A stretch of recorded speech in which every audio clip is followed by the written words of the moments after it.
In this video, I'm going to show you how you can create this cool gun effect just like this.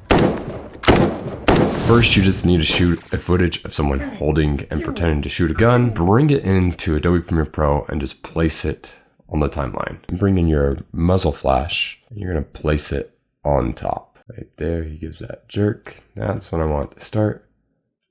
My Muzzle Flash is facing the wrong way, so I'm going to flip it. Come over to Effects, search for Horizontal Flip. Boop. Now it's facing the right way. So I'll click on the muzzle clip and my effect controls. I'll click this motion button. Now I can move it to fit right there at the end. I can also adjust the size of it. Click this clock next to position, and then as this gun moves, I want to move it to follow the gun. Just clicking forward a couple frames.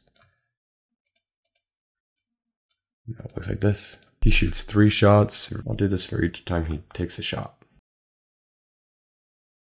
Then the next thing you want to do is color grade your footage. So I'm going to right click, add a track. Right click over here in the panel, new item, adjustment layer. Click OK. And just drag this guy. Drag him onto the clip to be the length of the duration of the clip. I want my scene to look like night, so on this adjustment layer, I'm going to click Lumetri Color over here, Creative, change my look to SL Blue Day for Night. And it gives it more of a nighttime look. So go ahead and color grade it the way you like it.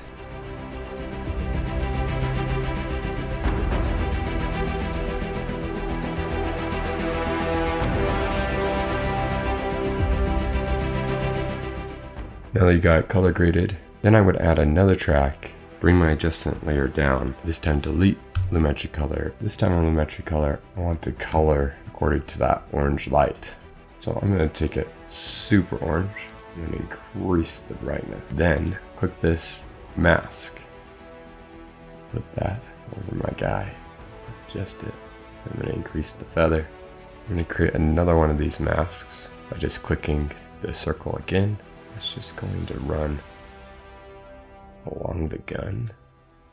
And I want to animate these. The opacity. Let's change this one to like 30 and this one to about 60. Now I'm going to click on the stopwatches to animate these before the flash. These are at 0. Flash happens. Boom. Both of them light up. Okay. And as the flash decreases to nothing, they also go to nothing. And then when I have the second shot, right before the shot, we click on these little dots to add a keyframe.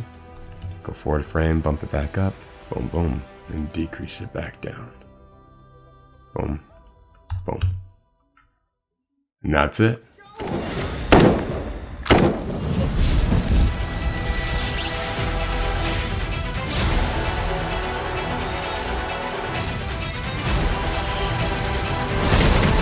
He's out here!